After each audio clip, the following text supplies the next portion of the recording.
Recording. Okay, good. So the recording is starting. So good afternoon, everybody. My name is Bill Sarbuck. I'm the supervisor here in the Office of Apprenticeship. Um, we're here today to talk to you about our FY24 Growing Apprenticeship in Non-Traditional Sectors, which we call GAINS grant program opportunity. We're going to get into some information and some details on what registered apprenticeship is and how they are set up initially, but then we'll get into some more details in reference to the application itself in our IGX database, steps and processes for you to gain access to that application, and a little bit of details in reference to what's in the notice of grant opportunity, and which hopefully you've all had the opportunity at this point to reference and look at. As I said to some of you already, we will be recording. I'm sorry, I have to mute somebody. As I said to you already, we're recording this session, so we will share this recording with you, as well as the notice of grant opportunity and information for you to be able to reference in reference to what we're going to talk about. We'll provide you with this PowerPoint and contact information for USDOL in case you need to reach out to them for anything prior to submitting an application. We'll also provide you with a frequently asked questions document at that time that will hopefully help to answer any of your questions that you may have at this time or any time during the process. Just know that these sessions are the sessions where you have kind of open forum to ask questions. If we have any conversations external from these sessions, the questions that we are able to answer are limited. We are not able to answer anything that's specific to your application due to the competitive nature of the grant opportunity. The information can be shared as a whole, but we cannot share it with individuals. So it is important that you try to ask your questions in these sessions. You can feel free to reach out with any questions external from these sessions, but there is no promise that we're going to be capable of answering those questions. It all depends on what the question is and how it specifically is going to affect the ability for us to keep the grant competitive. So with that, I'd like to get started, and we'll click on our first slide here. So first things first, we'll give you a little bit of details about our Office of Apprenticeship. But in March of 2018, Governor Murphy announced the development of the Office of Apprenticeship, as well as the creation of the New Jersey Apprenticeship Network. Next slide. The mission of our Office of Apprenticeship is to work closely with the United States Department of Labor to serve as a one-stop center for employers, nonprofits, secondary and post-secondary institutions of education that are interested in developing apprenticeship opportunities. We're hoping to be able to support new and expand on existing pre-apprenticeship and USDOL registered apprenticeship programs in New Jersey. We look to establish pre-apprenticeship and apprenticeship programs in non-traditional high-growth occupations or sectors. Those sectors are changing on an annual basis. If you looked at our NGO previous years, you'll notice there's two additional sectors in this NGO specific to education and preschool education. Those were not in previous NGOs. In previous years, we've added things like green jobs and clean energy, stuff like that, because the growth in those occupations or sectors has risen, and we've seen a need to concentrate some of our training opportunities in those types of areas. So that is definitely one of our missions.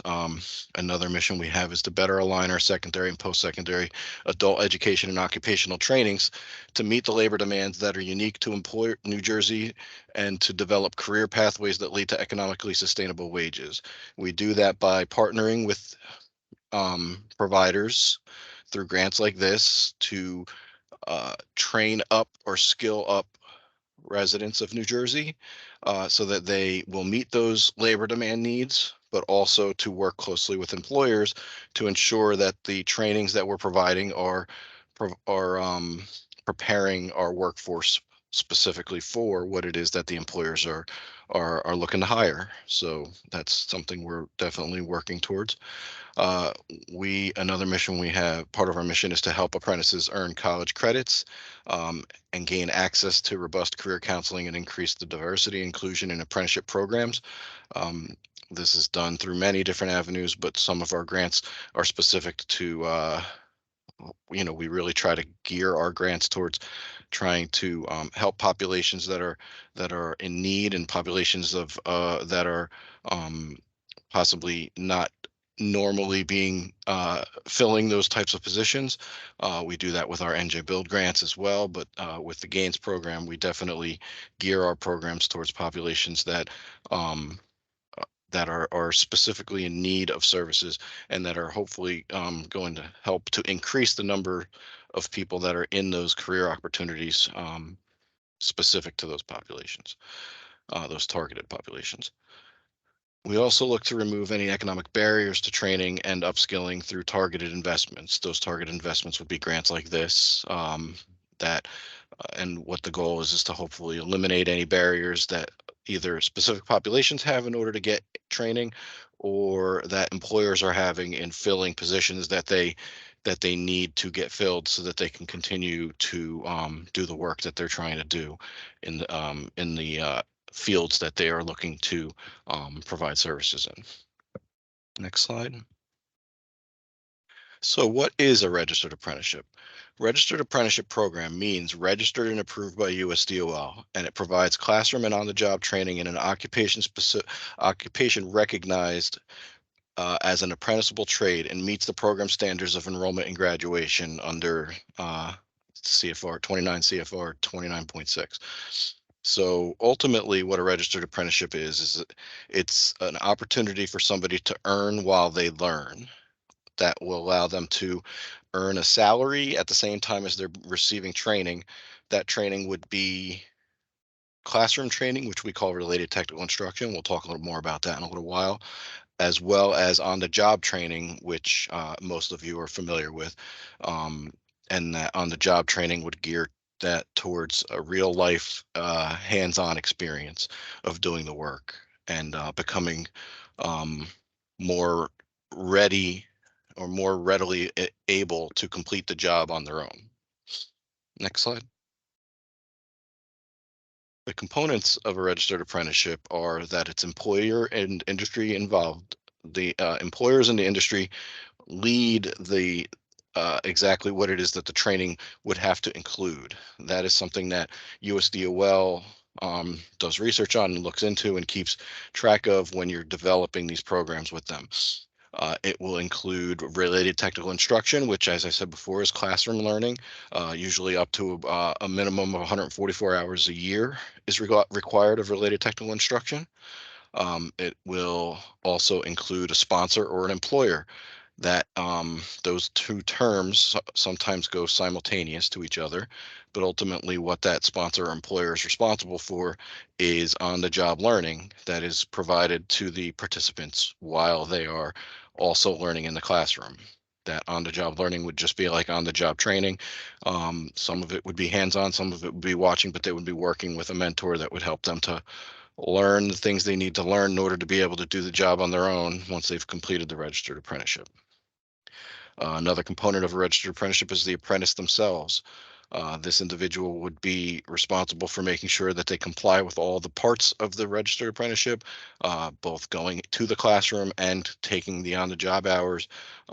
Usually on-the-job training is a minimum of 2,000 hours a year, which is equates to full-time employment. So we're talking about full-time employment with classroom instruction included, and that's something that the apprentice needs to be capable of fulfilling. And the last component of a registered apprenticeship is progressive wage structure for skill gains. So as that employee becomes more valuable to the company, the expectation of the program would be that their salary would go up, and it would be commensurate with their experience and their knowledge and their abilities to benefit that employer.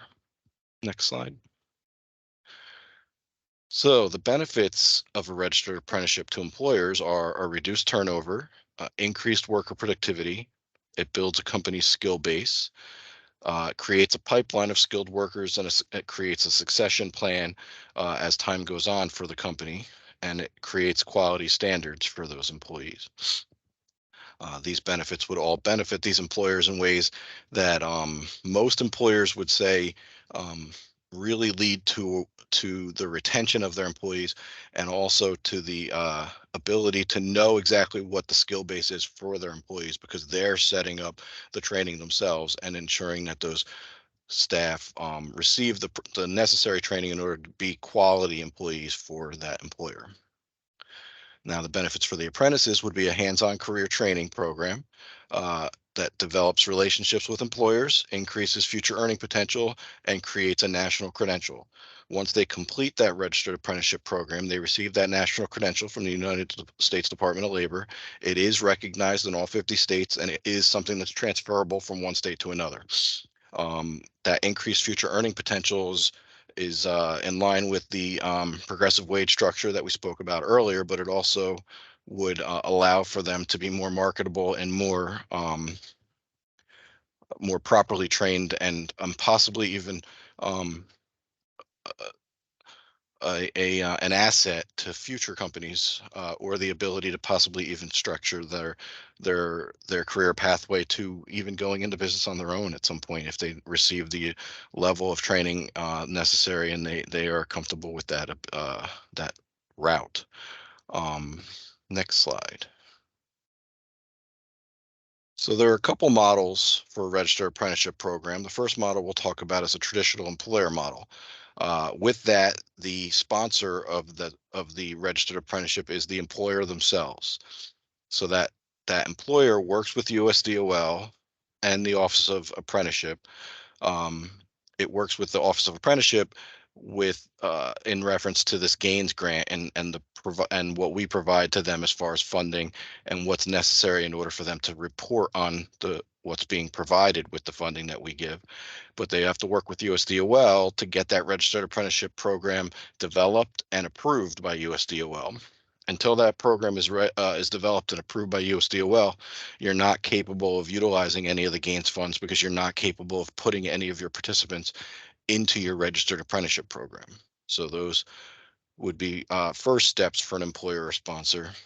But from there, that employer sponsor, once they actually get the approval of the registered apprenticeship program, they'll start placing participants into the registered apprenticeship program. As I said before, that will require them to work with a related technical instruction provider, which is the classroom learning piece. That's usually provided by a secondary or post-secondary education program, vocational training program, online training providers, and sometimes it's even done in-house by the employers themselves. But that RTI provider is going to be necessary in order to ensure that you're meeting the requirements of the registered apprenticeship, um, and that you are providing the number of hours necessary to the participants while they're working through their registered apprenticeship. And lastly, they'll have to be connected with the apprentices and find the apprentices in order to add them to the registered apprenticeship, and to provide them with both the classroom training and the on-the-job training. Next slide. The other model of a registered apprenticeship program is called a workforce intermediary model. What a workforce intermediary is it's a person in the middle who does all the paperwork and works with USDOL and the Office of Apprenticeship to receive the grants. But from there, they go out and find multiple employers to place these individuals with, these apprentices with, and they have connections with RTI providers, those secondary, post-secondary trainings, um, to ensure that they can meet the RTI requirements of the registered apprenticeship program.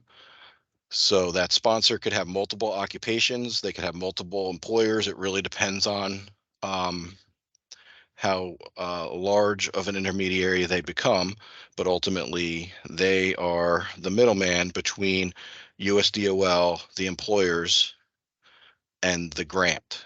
Okay, so the grant goes to the intermediary. They work with USDOL to create everything, and then they go out and find employers, sign on those employers so that they can um, register apprentices with those employers through their sponsorship. Next slide. So the last thing that I want to give you in reference to our apprenticeship is some apprenticeship by the numbers. This is where we're at right now in New Jersey in reference to registered apprenticeship. So currently there are 8,757 active apprentices in the state of New Jersey. With those 8,757 apprentices are registered in programs that total 1,224 total registered programs in the state. Since Governor Murphy took office in January 2018, we've registered 613 new registered apprenticeship programs, which is a 100% statewide increase. So we've doubled the number of registered apprenticeship programs that are in New Jersey. Uh, 16,750 new apprentices have been hired, and we've issued over 8,370 new industry recognized certifications of completion. So we've had over 8,000 apprentices complete their registered apprenticeship program and receive their certifications from USDOL. According to data from the last quarter of 2017, total number of apprentices has increased by approximately 1,974 from 6,783 apprentices. This is the highest level in New Jersey since 2013. That growth trend accounts for a 29% net increase in statewide active registered apprentices. So as you can tell, these grant programs have shown to increase the number of registered apprenticeships and to increase how they're being utilized across the state. Next slide.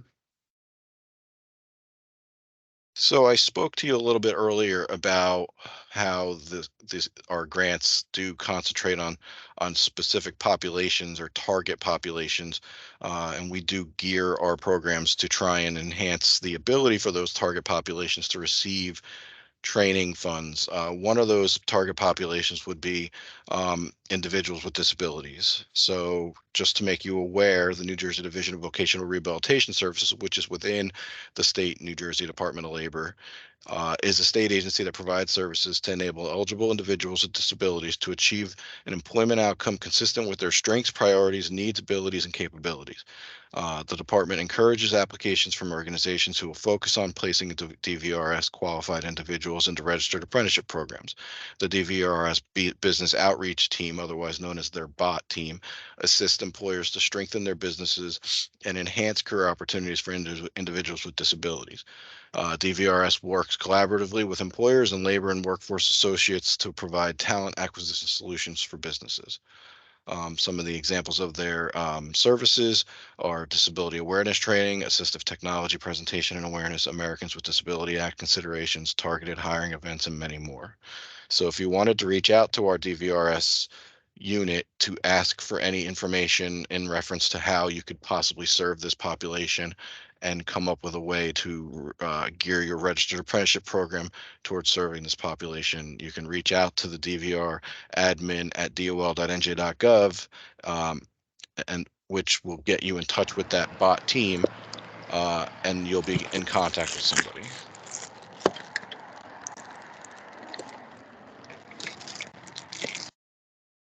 All right, I had to mute somebody. Please always pay attention to make sure you're not unmuting yourself. It does distract the presentation and it makes it hard to stay on track. Okay, next slide. So now I'm going to hand over to Al Nixon, my colleague, who will speak to you more in reference to the growing apprenticeship and non-traditional sector gains grant program and the application process. Al? Okay, thank you. Good afternoon, everyone. Uh, so we'll start with GAIN stands for Growing Apprenticeships in Non-Traditional Sectors, and the mission of the grant program is to increase statewide capacity for registered apprenticeship opportunities by offsetting training and educational costs for businesses, especially in the high-growth industry clusters. Grant funds can be used for items such as RTI, which is related technical instruction support, on-the-job training, wage reimbursement support, program management cost, and supportive services to encourage apprentice participation. GAINS aims to promote increased diversity and inclusion in apprenticeship programs by encouraging recruitment from a specific population. Those populations are DVRS qualified candidates, dislocated workers, women, members of a minority group, youth, post-secondary students, county vocational school participants, people with disabilities, veterans, recipients of state or federally funded programs, and the reentry population. Just to add to this slide, you might notice that it says people with disabilities and DVRS qualified candidates. The reason they're listed here are they are actually two separate populations. All people with disabilities are not qualified for DVRS services. So um, it could be a little bit confusing, but ultimately just be aware that there are two separate populations, people with disabilities of any kind, and then DVRS qualified candidates that would be working with DVRS currently and working towards obtaining employment through DVRS. So there is a differentiation between those two populations. But as you can see, and as I said earlier, there's a large number of populations that we promote increased um, ability for you to serve and target these populations, and this would be a good list of them here. Sorry, next slide. Okay, the GAINS program was designed not only to expand the capacities of existing registered apprenticeship programs, but to also implement the apprentice training model in other industry sectors that typically do not have apprenticeship programs. Registered apprenticeships have a long-standing track record in the construction and building trades and have proven to be an effective training model. As such, we hope other industries will see the benefit of these programs and adopt the apprenticeship model. With that in mind, there are a number of high-growth industry sectors which we are hoping to expand registered apprenticeships in. Those sectors are advanced manufacturing, biopharma, life sciences, energy, utilities and infrastructure, retail, hospitality and tourism, financial services and insurance, transportation, logistics, logistics and distribution, information technology and cybersecurity, green jobs and renewable energy, healthcare, construction and building trades, public service, educational services, early childhood education, and other science, technology, engineering, and mathematics STEM related sectors. This does not mean that your proposal has to be in one of these clusters, but applicants in those industry sectors will be looked upon favorably. Funding for the fiscal year 24 is expected to be $5 million and is contingent upon availability of the funds. The fiscal 2024 applications are open to those who were not funded in the fiscal year 2023 round 2, as well as new applicants. Contracts are anticipated to be for an 18-month period. Before we get into the funding incentives, it is important to note that if you are interested in starting a registered apprenticeship program, the very first thing you should do is have a conversation with your USDOL apprenticeship training representative. They will walk you through the process of registering your program and help you to determine if registered apprenticeship is a good fit for your organization based on your needs. Once you have that conversation and started the process of creating a program, then the Gains Grant can assist with funding. When our panel evaluates proposals, that is one of the first things we look at. Has the conversation with the USDOL happened, and where is the applicant in the registration process? So how does Gains help with funding? The Gains Grant offers funding to offset some of the initial costs associated with starting and operating a registered apprenticeship program.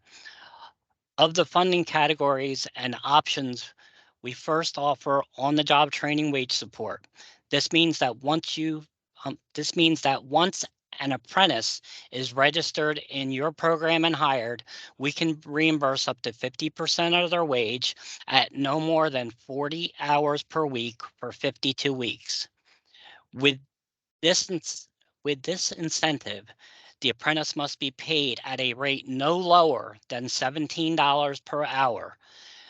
The maximum OJT reimbursement budget per apprentice cannot exceed $12,000. You do not have to include OJT wage reimbursement in your budget, but if you do, those are the parameters for the funding. For RTI, for the related technical instruction support, again, the cost can be reimbursed once the apprentice has been registered with the USDOL and hired at a rate that is no lower than $17 per hour.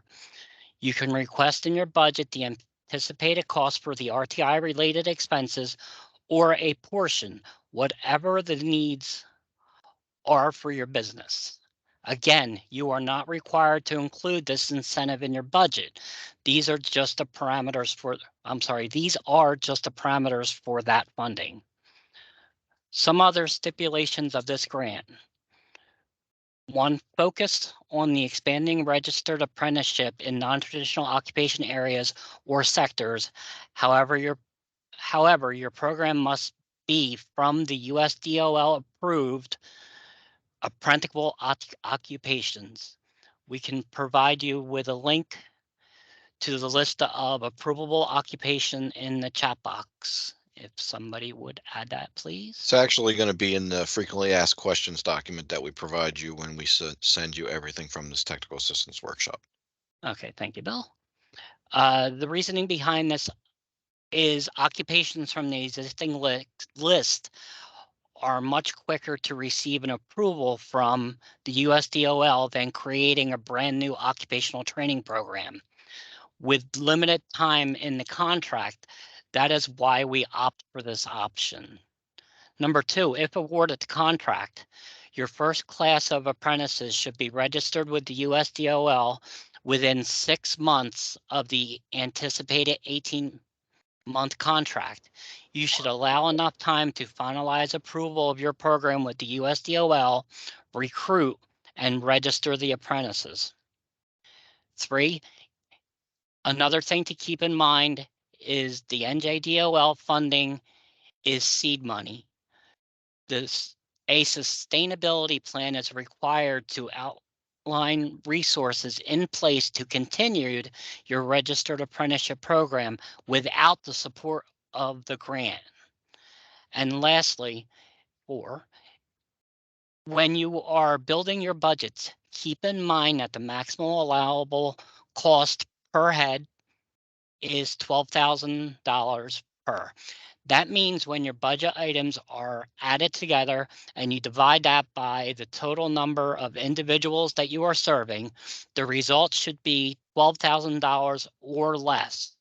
An example would be a grant for $120,000 should serve at least 10 apprentices to meet that threshold.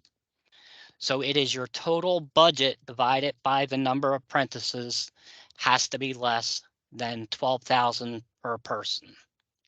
Can I just add to this slide? So when we say front-loaded RTI is not permissible under this grant, it's very important that you understand what front-loaded RTI is. Front-loaded RTI would be any related technical instruction provided prior to the participants being employed by the employer and registered with USDOL as a registered apprentice. If that RTI is provided prior, then they're not, we do not pay for any of that RTI. We only pay for RTI that's from the date of start with the employer and registration with USDOL forward. What that would mean is, let's say you were in a you were creating a registered apprenticeship in a career that required licensing ahead of time. If you weren't going to have that person as a registered apprentice until the license was obtained by the participant, we wouldn't pay for any education they received prior to them receiving the license, because they wouldn't actually start the job with the employer and then become registered apprentices until they receive that license. So we wouldn't pay for them to help them get their license unless you were hiring them and training them on the job in preparation for them to get their license ahead of time. Hopefully that's clear, but that's the definition of front-loaded RTI. It just strictly means it's any related technical instruction that's provided to a participant after they've been employed by the employer and as they move forward with their training. Okay. Okay, the NGO highlights. You will see throughout the notice of grant opportunity various spots where we indicate greater weight will be given. These items are: develop or expand registered apprenticeship opportunities for the greatest amount of individuals, demonstrate a high quality RTI and OJT strategies, and provide adequate compensation for enrollees.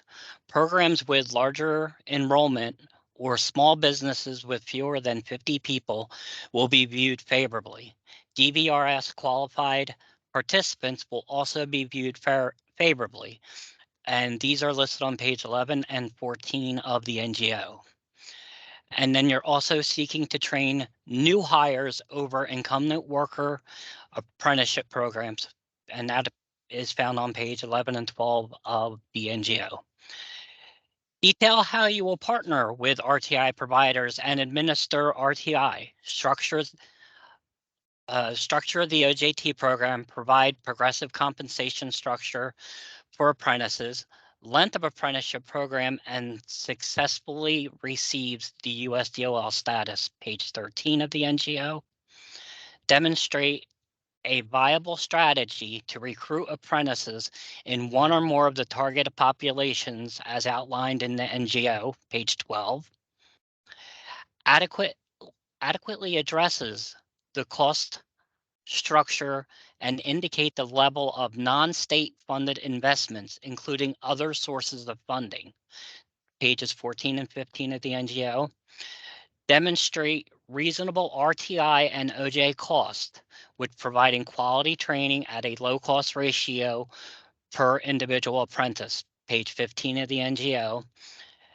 Provide specific and measurable outcomes that align with the NGO and sponsor goals and objectives, page 13 and 14 of the NGO.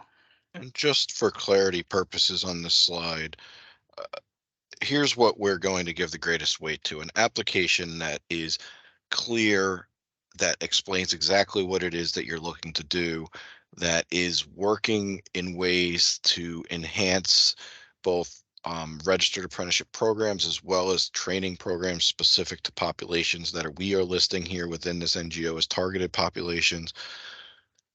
Programs that are showing that they have a cost structure in place within their organization that is not just reliant on this funding, that has other sources of funding that they can rely on from within their organization or from other sources outside of their organization, that show us that you're really committing to a registered apprenticeship model, and how that's going to enhance your ability to, and how our program would enhance your ability to make that program more successful.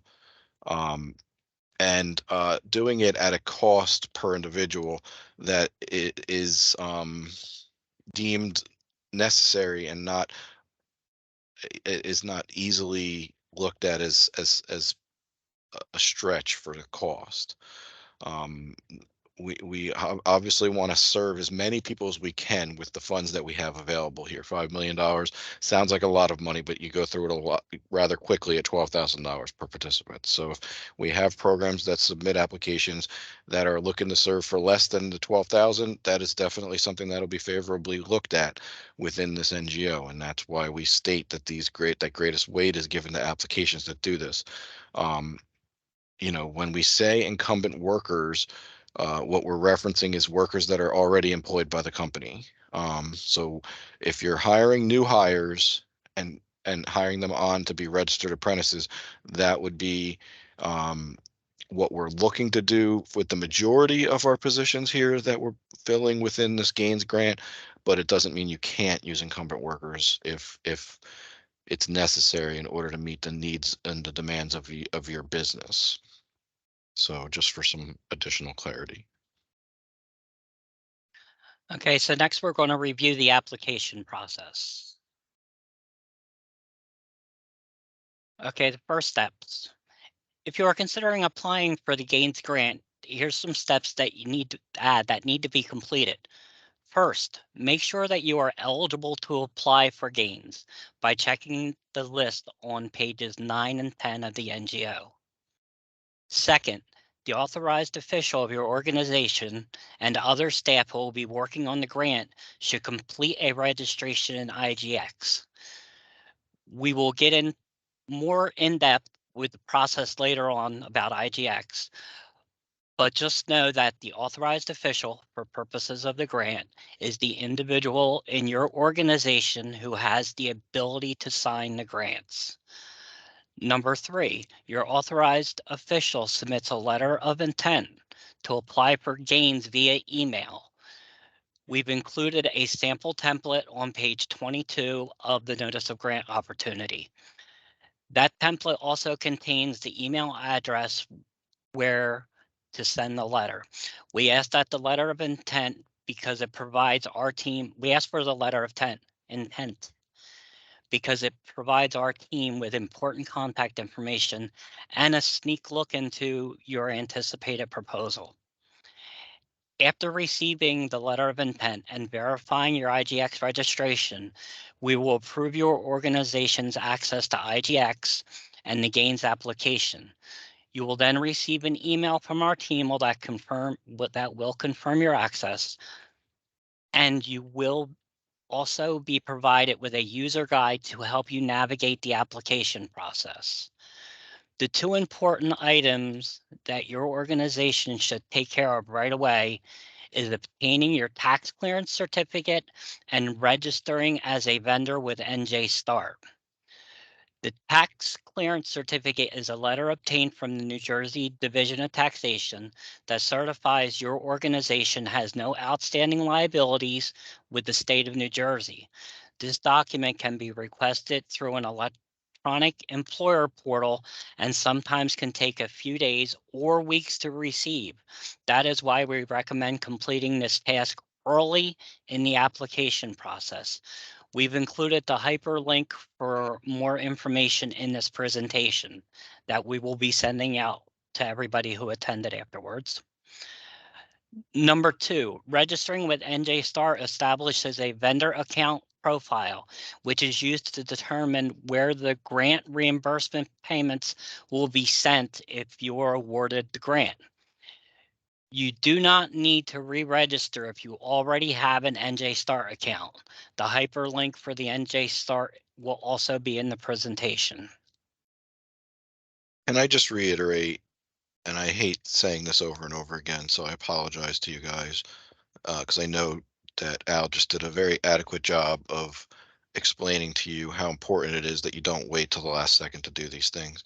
Please, please, please. I know I'm begging. I might even be on my knees right now begging to you. Don't wait till the last second to do the things that are on this slide. These things are optimal for are listed here strictly for the sake of your organization as an applicant for this grant opportunity. If you are truly interested in receiving these grant funds, you should be doing these things as soon as you hang up this call and starting to accomplish getting these things in place. That tax clearance certificate could take you 3 minutes possibly, but it could also take you 3 weeks. And I would hate for you to not be considered for the grant because you weren't able to obtain it from the Division of Taxation. Um, the process to do it isn't necessarily difficult, but sometimes it is difficult to get the form from them. The form is good for a 6-month period, and it has to be dated for within 6 months of from the date of application submittal. So if your application, so our application for gains is due on um, December 8th.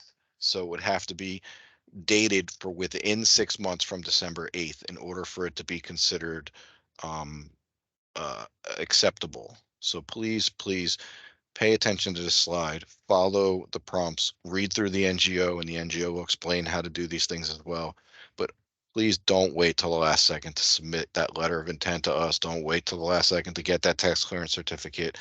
Work within the requirements of the notice of grant opportunity and get this stuff accomplished so that it doesn't negatively impact your ability to be considered for the grant. Because I hate to have to say we gave you opportunities and we can't give you any more, but we have to treat this grant as a competitive process.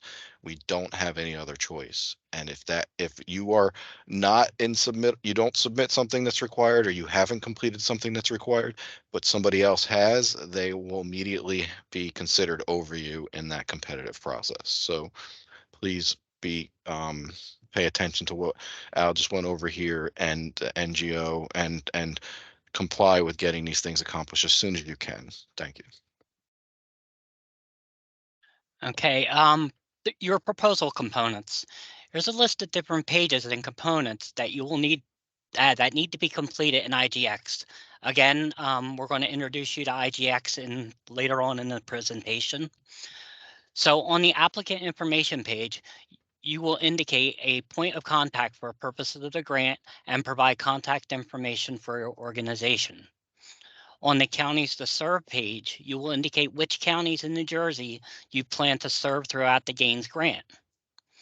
On the previous funding page, you will tell us about any past grant your organization received from the New Jersey Department of Labor within the past 3 years. On the employer sponsors page, you will indicate who the sponsor is for your program and what organizations you will partner with for GAIN. If awarded, you will be able to continue to add partners to this page throughout your contract. But be advised, we do check each of them to make sure that they are cleared of tax liabilities as well. And to do so, we need each partner provide their federal identification number or their FEIN number. The Gains deliverables page will ask you to outline the number of individuals you plan to serve and the occupations your grant will cover. As a reminder, only occupations from the US DOL applicable occupation list can be part of the Gains grant. We also ask on this page for you to provide a list of the target populations you plan to recruit from, if applicable to your proposal. The next five items are documents that will be uploaded into IGX. The tax clearance certificate we've already talked about, but the other 4 items, the program narrative, the executive summary, the implementation plan, and the program sustainability plan will be discussed in greater detail in the next few slides. The budget summary and details encompasses multiple pages in IGX, divided into categories. Those sections are personnel cost, non-personnel cost, RTI or related technical instruction cost, and the OJT on the job training wage reimbursement. Depending upon your proposal and funding needs, you will add line items on those pages under the appropriate category. When you finish, all of the figures will display on the cost summary page and give an overall total and a total for each category. Please also note, administrative costs have a maximum cap of 10% of the overall grant request. This calculation will appear on the cost summary page as well. Lastly, there's a miscellaneous attachment page. This page is not required. It is reserved for any additional documentation that you may want to add to help strengthen your application. Just as also for clarification purposes, that maximum 10% admin cost is included in the 12,000 per customer maximum allowable cost. So if you include administrative costs within your budget, it does count towards the maximum $12,000 that you can spend per participant. Okay, an in-depth look at the proposal. As mentioned, we will look a little closer at the required documents for the Gains grant. The first item is the executive summary. This document should describe your plan and process, including the description of your organization, past New Jersey Department of Labor funding if applicable, the occupations included in your proposal. Again, just to reiterate, they must be from the US DOL applicable occupational list. The anticipated number of apprentices, the benefits of a registered apprenticeship to your organization and the apprentices, the projected career pathway, and any certifications, licenses, or college credits that the apprentices will earn. The second required document is the program narrative. The document should describe how your proposal aligns with the missions, goals, and objectives of the GAINS grant and include a few different elements. First, we encourage partnerships with local one-stop operating systems. So if you have that connection, please include it in your application. Second, you should indicate the anticipated target population for recruitment, including numerical projections. Third, you should provide a statement of need that clearly illustrates the hiring need for individuals in your occupational area of focus. You should also describe the capacity and commitment of your organization as a whole to support this program, including descriptions of the resources that are available. And lastly, if you have experience working on similar grants or programs, please include a description of the last performance with outcome data for the most recent year. Note applicants with prior unsatisfactory performance may not be granted funding with the fiscal year 2024 funding.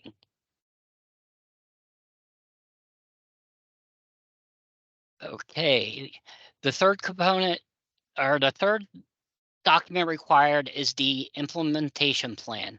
This document should describe your comprehensive program plan and how that plan will be implemented over the 18-month contract. This must include a breakdown of customer flow and an outline of case management services. Things to include in your summary of expected outcomes, meaning the timeline of your program to receive approval from the USDOL, the number of expected apprentice hires, sorry, anticipated salary information, and your planned success as a result of the grant. We also want you to include an outcome timeline that describes the anticipated program development benchmarks and milestones, target completion of new program registration, and when apprentices will be hired. Here is where you also want to mention that you have connected with the USDOL to start the registration process and where specifically you are in finalizing the approval. The final document required is a sustainability plan. The sustainability plan should describe your occupation strategy for long-term success of the grant funding. Evaluation criteria. All applications are considered new applications and will be evaluated based on quality, comprehensiveness, completeness, accuracy, and appropriateness to the NGO. This is a competitive process and applications are reviewed by a selected committee using a pre-established set of requirements. And no, we cannot tell you what that pre-established set of requirements are. Sorry. Okay, and for the next part of the presentation, it's going to be going over the system we use, and that's going to be provided by Tammy. Hi, everyone. I'm Tammy Novitin, and I'm a contract administrator with the Office of Apprenticeship. So on the next slides, we're going to review the process involving registering for IGX and navigating through the various steps for completing the GAINS application in that system. So IGX is an online database that we utilize for all steps of the grant process, including completing an application to apply for grant funding. Previously, we used a system called SAGE, which is a predecessor to IGX. So since SAGE and IGX are related, if you were previously given access to SAGE within the past 2 years, you do not need to re-register in IGX. Your login credentials would essentially be migrated over into the IGX database. Also, if you already have an IGX login, you do not need to re-register for access. You can use those existing credentials. For those of you who are new to SAGE or IGX, in order to gain access to the online GAINS grant application, you would need to register for access to the database. So as Al mentioned, the first two steps that need to be completed in order to apply for this grant opportunity are to register for access in IGX and to also at the same time email your letter of intent to apply for this grant. So the IGX registration is what provides you with the access to the application, and the letter of intent tells NJDOL to give you access to the specific application that you're looking to apply. So that's why both of those steps need to be completed at the same time. If you only complete one of those steps, you'll be unable to start the application process.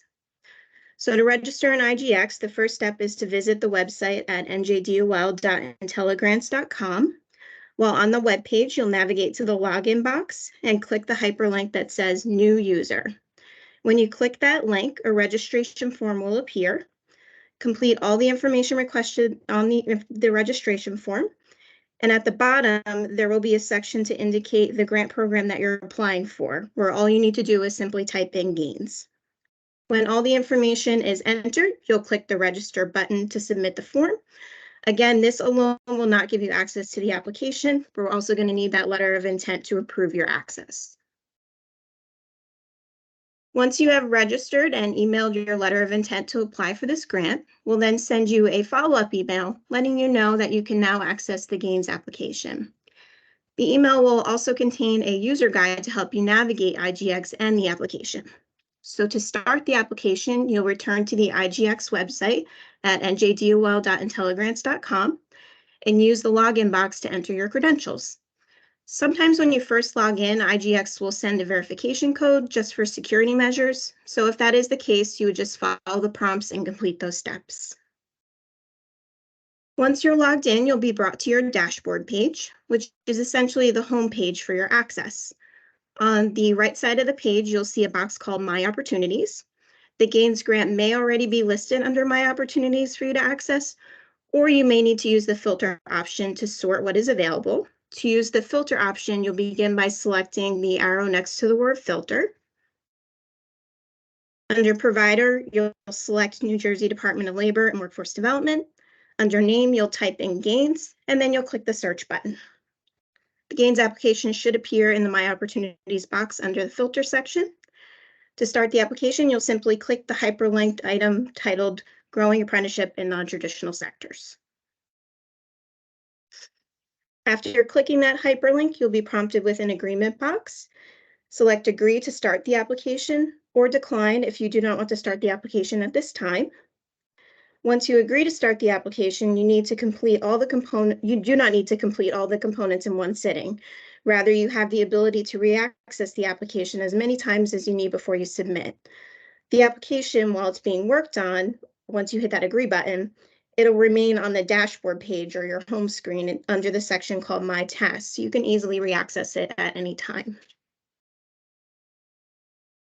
Once you agree to start the application, you'll be brought to a document landing page.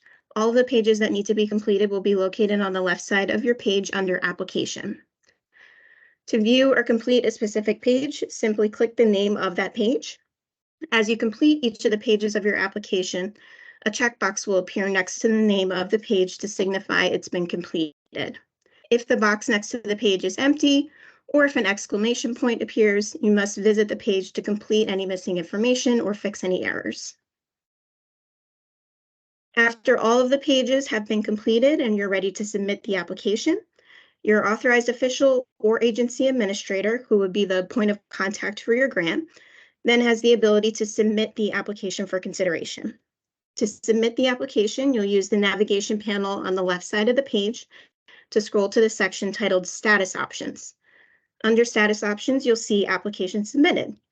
Click the Application Submitted status. A box will then appear asking you if you're sure you want to submit the application, which all you have to do is just click OK. If for some reason a data validation box appears instead of an agreement box, this means you have errors within your application pages that need to be corrected before you can submit. So if that is the case, just simply revisit those pages listed on the validation, correct the errors, and then you can try to change the status again. After you agree to submit the application, you'll notice that under status options that an application canceled option appears. This does not mean that your application is canceled, so please do not click on that option. All this means is that the canceled status option is the only one that's available now since you submitted the application. If you have any questions about whether or not your application was submitted, you can always reach out to our team and we can verify that for you. So important dates to remember. Your letter of intent, including the registration in the IGX system, should be completed by no later than noon on December 1st. We advise that as soon as you think you are interested, register in IGX and send your letter of intent in. Worst comes to worst, if you change your mind and decide not to apply, there's no harm in having that letter in just in case. Secondly, your completed and submitted application must be received by no later than noon on December 8th. Please, please, please don't wait until the last minute to submit your application. As is common with technology, especially a database you may not be familiar with, technical issues can occur. So do yourself a favor and allow enough time to troubleshoot any problems that arise so that you can have everything submitted timely.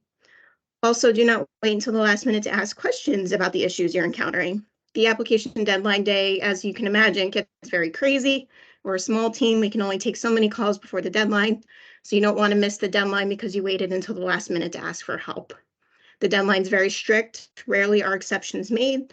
So please allow yourself enough time to ensure that you have everything completed and you're putting your best foot forward. Lastly, final decisions and awards will be communicated to the applicant no later than 45 days following the panel review.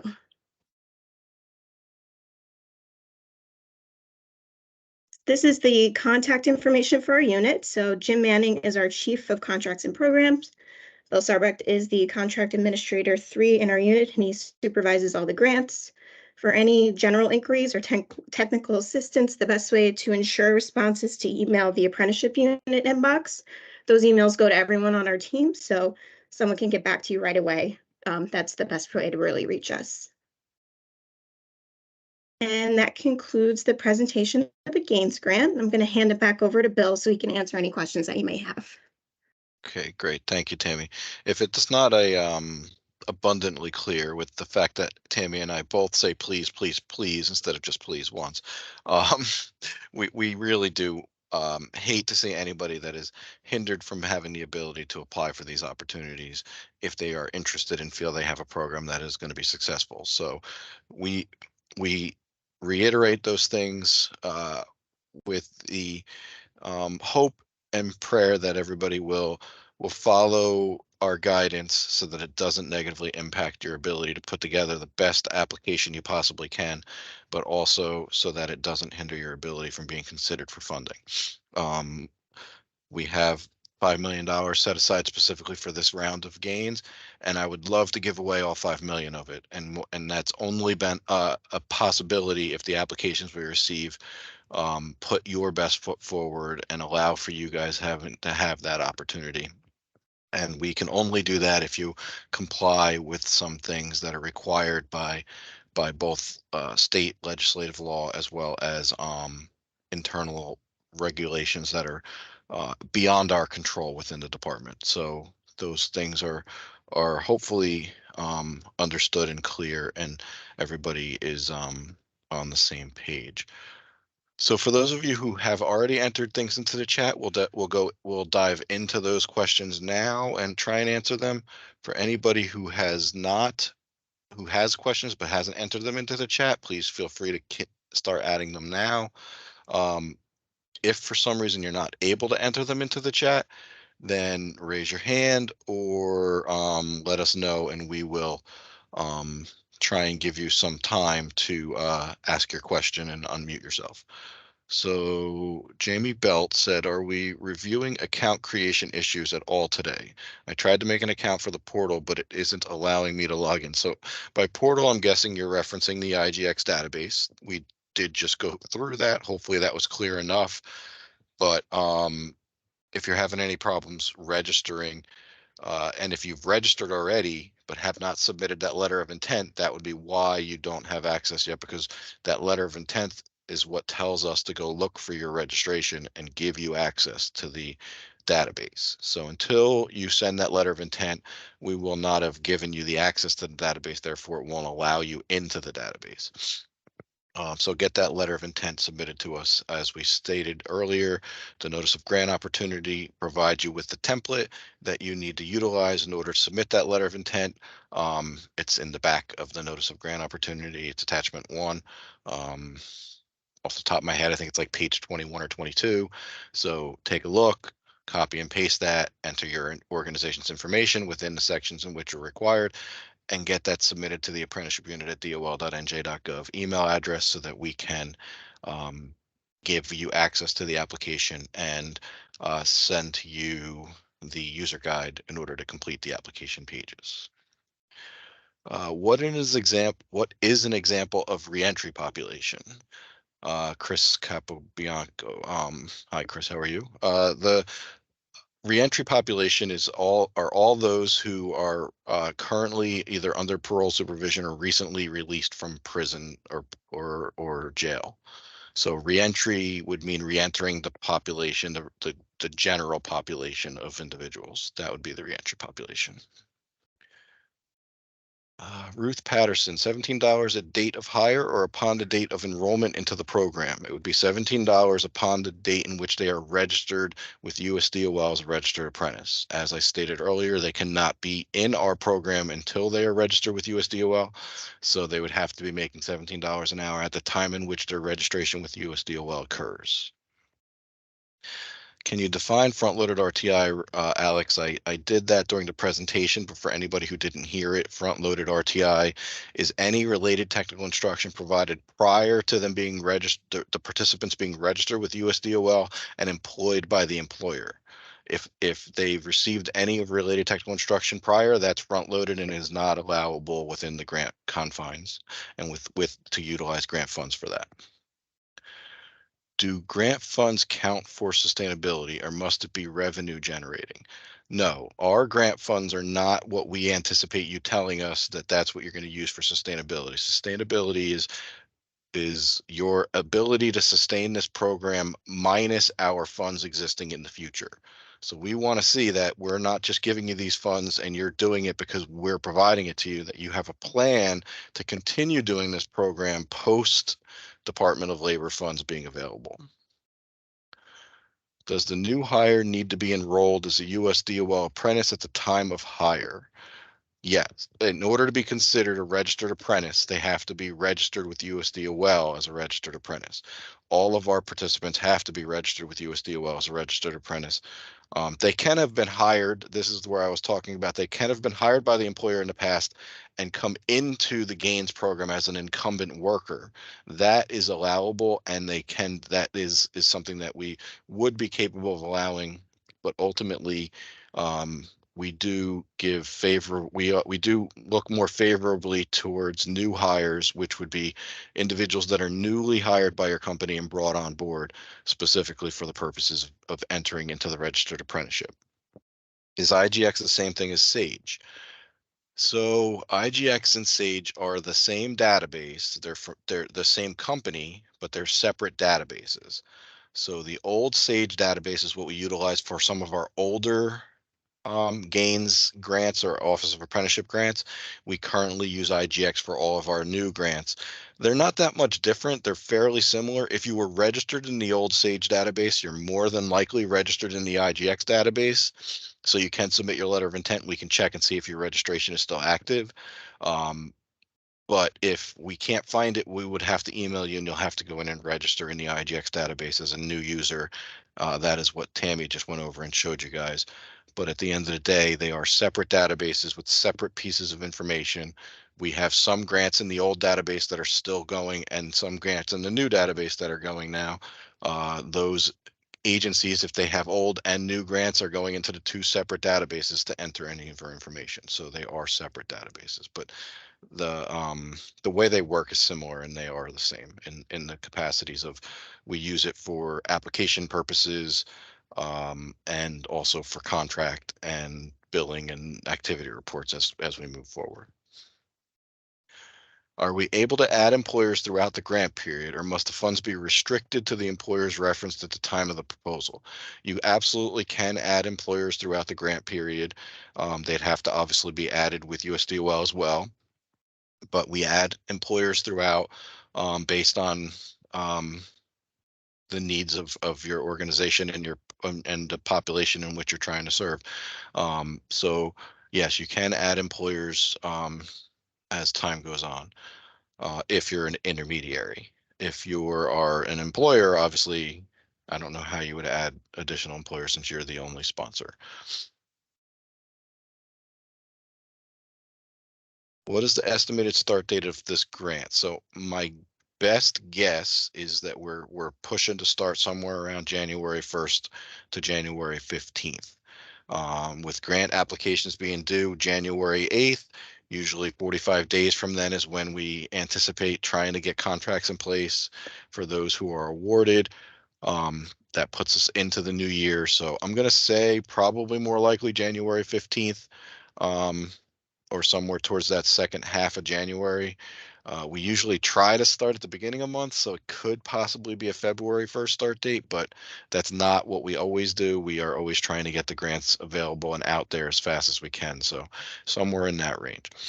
Does your office have a grant that is similar to the Upskill grant program, but for the healthcare sector? So Upskill is a grant that is currently overseen by a different unit within our department. Upskill is specific to upskilling existing employees who work for a company. Um, I would say because we allow for incumbent workers, gains can be similar to upskill, but it's not specifically the same in any way, shape, or form. It is very much different in that it requires them to be registered apprentices, and that's not what upskill is about. We have pre-apprenticeship programs within our office, and we also have other programs specific to specific populations, women and minorities specifically, and training them up to enter into construction trade related employment. But those would be the programs that our office oversees. Um, what we can do, team, if one of you can please list within the chat the web address for them to go look and see what other grant opportunities are available by the department. Then you could take a look there and really engage in if there's anything that's specific to the meeting the requirements of the needs of your organization.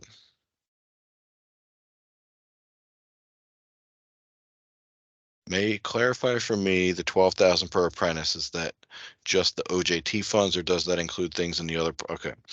So Diana, this is as clear as I can make this. If you ask for $120,000, you must serve a minimum of 100 people. You take the total amount of money that you're asking for, divide it by 12,000. That's going to tell you the minimum number of participants you must serve. Or you can take the total amount of money you're asking for, divide it by the number of people you anticipate serving, and if that number is more than 12,000, then you're not in line with the requirements of the grant. It will include everything that you ask to budget, including administrative costs. 12,000 per participant across the board. That's all we allow. I will be honest with you, 12,000 is much higher than almost any of the other programs within the department. But ultimately the allowance here is for us to possibly be able to provide RTI as well as on the job training reimbursement. So that's why we do 12,000. If the business is already registered with NJ Start, however, 1 to 2 years ago, do you need to re-register? My suggestion to you is to go to NJ Start and check your registration. If everything looks fine on there, then you should be okay on our side. It's not, NJ Start registration is mandatory in order for us to be able to give you a grant. It's not mandatory for you to be able to apply for the grant. So, the negative is if your NJ Start account is not active and up to date, it's possible that, if we did award you, we'd kind of be in a time crunch to get that fixed. Sometimes you can go on NJ Start and fix it yourself. You don't even have to talk to somebody. Um, but I would suggest you log into NJ Start and check your organization in there and see if you're in there. There are some contact phone numbers and email addresses in there on the NJ Start account as well that you can possibly reach out to if anybody on the team wants to list those NJ Start contact information. I know on the slide we had a hyperlink in which would provide you some additional information. So if you want to use the slide from the PowerPoint when we send it to you, you could also use that. Bill, Al, and Tammy, thank you for your very thorough presentation. No problem. We're very happy to provide the information to you. Our salary costs $17 an hour, calculated separately from the $12,000 maximum. So the salary costs are not included in your budget. The salary is if you're gonna, any gains participants have to be receiving a minimum of $17 per hour from the employer in order to be qualified as a gains participant. What we would pay is, and what you would budget for, is possibly 50% wage reimbursement of that $17 per hour for a period of time during that 40 hours at 50 within that first 52 weeks of employment. That could go towards the $12,000 maximum. But the calculation of the salary is separate, because we're not paying the salary, the employer is paying the salary. We're capable of allowing you to utilize up to $12,000 of that towards on the job training reimbursement, which reimburses you at 50% of their salary. But if you use the 100% of that towards on the job training, you wouldn't have any additional funds to use on anything else, like related technical instruction, administrative costs, or indirect costs. Hopefully that clarifies. If you look in the chat, you'll see Lauren from my team included the grant opportunities web address, as well as Al. And Tammy put the NJ Start information on there. So there's an email address and a phone number if you wanted to reach out to them to get any additional clarifications. So that is all of the questions that are currently in the chat. Does anybody have anything additional they want to ask? Please feel free to unmute yourself and ask it at this time.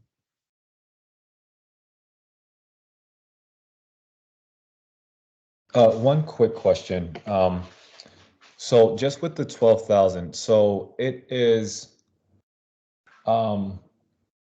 there's no, I guess, ceiling. So if I'm in a high wage apprenticeship world, there's no ceiling to what they make. So minimum is 17,000, but there's not a ceiling. Minimum is $17 per hour. 17, yeah, 17 an hour. Okay, thanks. Yeah, no ceiling. They could make as much as they want, and you could not do OJT at all if it's not necessary, if the employer doesn't feel it's necessary in order to have OJT included in our grant. What it comes down to is you can utilize the funds for those things if needed. Okay, and you don't have to do all 52 weeks, right? No, you don't have to do any specific amount of time. It just has to be within the first 52 weeks of employment. And it's up to a maximum of 40 hours per week. We don't pay for overtime. We don't pay for holiday pay. We don't pay for sick leave. OJT does not cover any of those things. It covers on the job training hours that are worked during your full-time hours of 0 to 40 hours. Thank you so much. Mm-hmm. I see I'm sorry, I just had one more question that was put into the chat. Can your program include additional funding from outside sources? Absolutely, it can. And we encourage it to. It was part of that favorable page within the slideshow. We do look upon that favorably for you to show additional funding coming from somewhere other than from the department. So you can include that within your budget. There's sections within the budget to show any match dollars that you may have.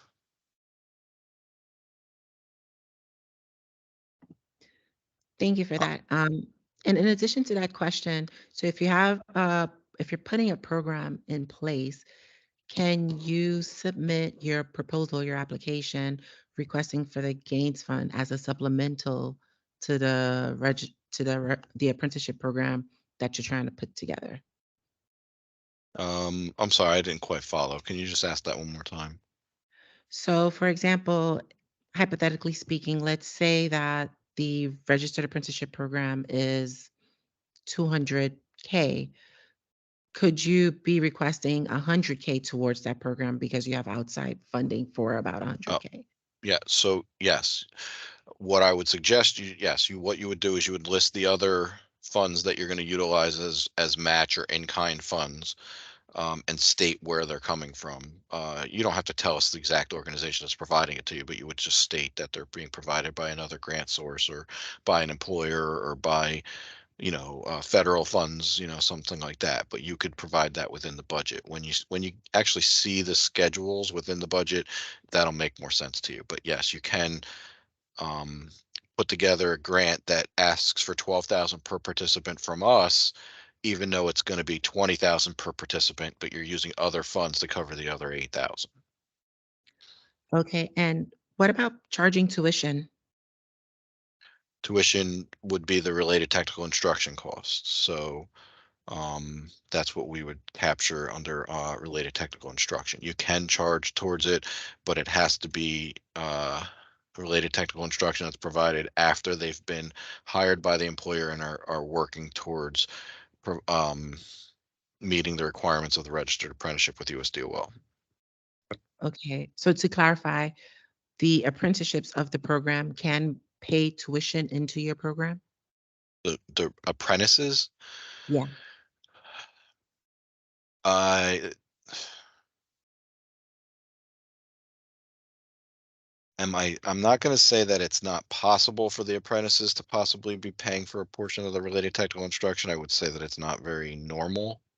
It wouldn't necessarily make for a very clean process in your application to say it that way.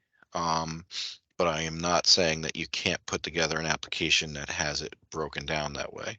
I find it hard to believe it would be a successful program if you were requiring your apprentices to pay for their own related technical instruction and making $17 an hour simultaneously. Um, Ultimately, it would probably make more sense for you to try and include in your budget that you're going to cover some of that related technical instruction with the funds from the grants. Okay, thank you. Hmm. Can I have a question? Absolutely. Yes. Yeah, my as a training provider, like vocational training. So the instructor, I mean, the 12,000 that you're saying that it will be employer will get that, or the training, how, I mean, the training cost will be included in that too. So this grant requires that your all participants are registered apprentices, registered with the United States Department of Labor as registered apprentices. A Okay. registered apprentice is required to be receiving classroom instruction up to 144 hours a year, minimum of classroom instruction, simultaneously to receiving up to $2,000 a year minimally of on-the-job training. So as a training provider, you would have to be at what either in you'd have to have be a partner with a sponsor agency that was gonna get these people employed, and you could provide that related technical instruction aspect, or you can be an intermediary where you're out there connecting with employers and and being a sponsor yourself for the program with USDOL. But you'd have to have the employers to place these individuals with from day one in order for them to be eligible to participate. So they wouldn't actually be going to your program for the training until they're already employed. Hopefully that's Oh, clear. yes, that's yeah, that's a good enough. But the employer have to be registered as a apprenticeship program. No, the employer doesn't. There's two separate models. That's what we showed you guys earlier Yeah. in this presentation. There's the employer model, and then there's an intermediary model. The training providers can be the intermediary who goes out and makes connections with employers. It is a much more difficult and much more time sensitive, and there's a lot of time and work involved in it for that intermediary agency, but ultimately they're benefiting from something in some way, shape, or form from being that intermediary.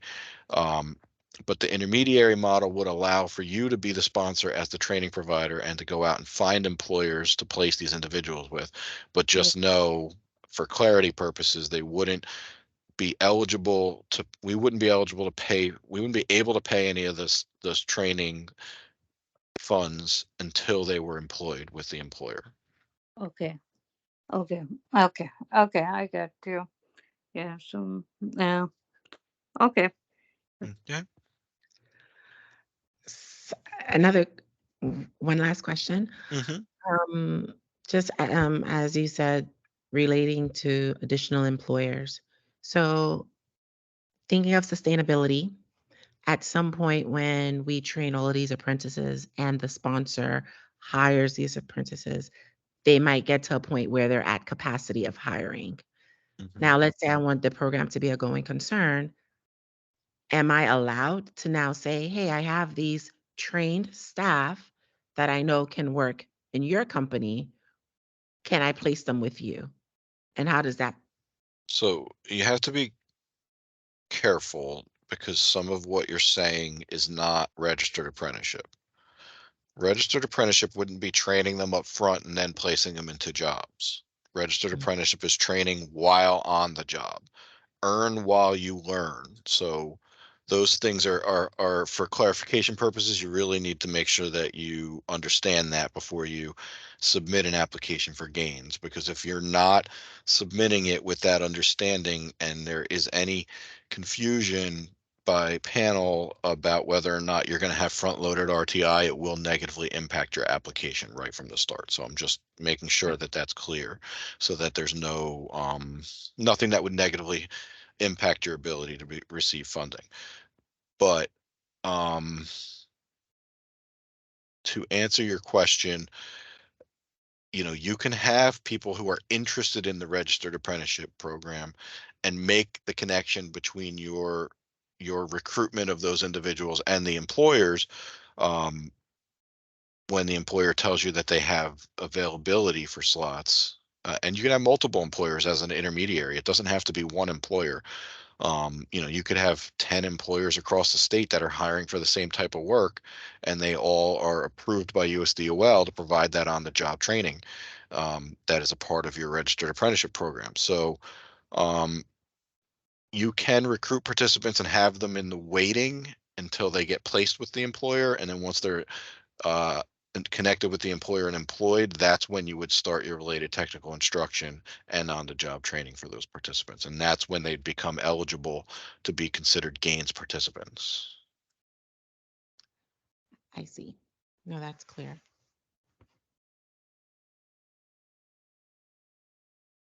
Okay, any other questions?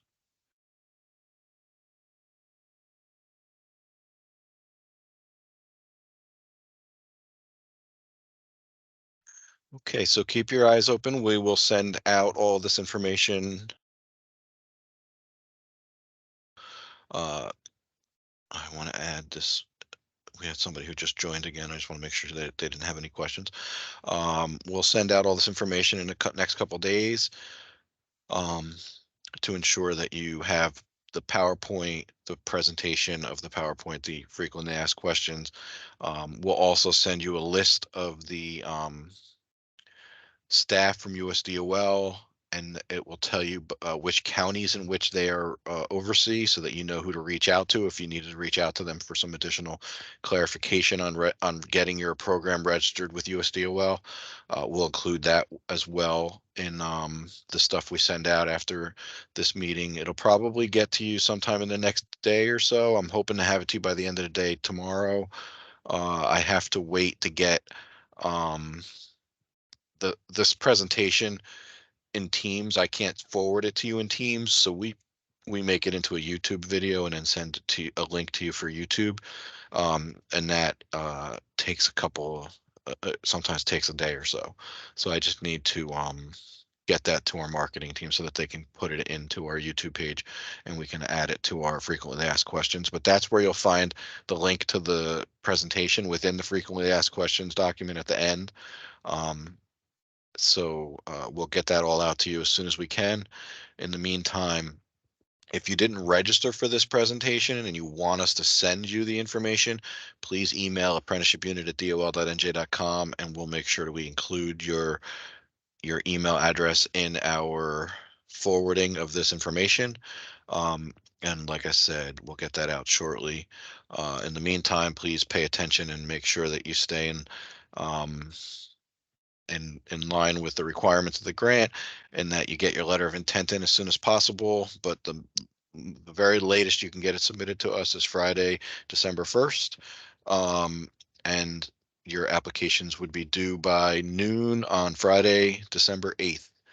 And that will most likely not be negotiable. So please try and get those in as soon as you can. You do not have to wait until the due date to submit it. You could submit it tomorrow if you completed it all tomorrow. So please try and get those applications completed and submitted as soon as you can. In the meantime, though, thank you so much for your time, and we hope to work closely with you again in the future. Oh, Jamie, do you have a question? Go ahead and unmute yourself. I do, and I'm really sorry I had to jump in and out. So if you tell me to just watch the video back and it answers my question, then I will happily do that. Oh, no worries. I was trying to make a login earlier for the contract management system. Mm-hmm. And I would make my profile and then I'd go to log in with the credentials I just made and it would say that I don't exist. And then I would try to do Yes. the reset and all that jazz. Yeah, Am I you doing missed something this. wrong? You missed this answer before. I think you probably put this in the chat, or somebody put Yeah. this in the chat. So I answered it earlier. The reason is you haven't submitted your letter of intent yet. Until you submit your letter of intent to us, we don't approve your access to the database. So you submit as a new user that you want access, you submit your letter of intent to us, we approve your letter of intent, and then we give you access to the database and access to the application. So okay. submit that letter of intent to us, and we will go in and approve your access. There's nothing for you to see right now. If we logged you in, if we approved your access, you'd get in there and it'd just be a blank My Tasks page. You'd be on a dashboard with nothing on it. So Okay. follow the instructions on that on how to submit that letter of intent. It's right within the notice of grant opportunity. I think it's like page 22 or something like that. That's okay. I was gonna say. So I'm looking. I have this pulled up. Letter of intent, and this is your. Okay, perfect. I can do that. Yep. You just copy and paste that, put it on your letterhead, and include all the information that's asked for within that template. You And then betcha. I will do email it this. to the apprenticeship unit at dol.nj.gov email address. Okay. Awesome. Thank you so much. All right, no problem. Okay, and if any other questions come up for anybody, you can always email that same apprenticeship unit at dol.nj.gov email address. We may or may not be able to answer it, but we can at least give you some basic direction. We may not be able to answer the details of what you're asking, depending on what you're asking, but we can answer basic questions.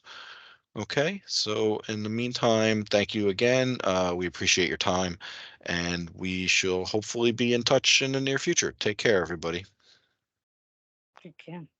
Thank you. Have a good day. Thank you.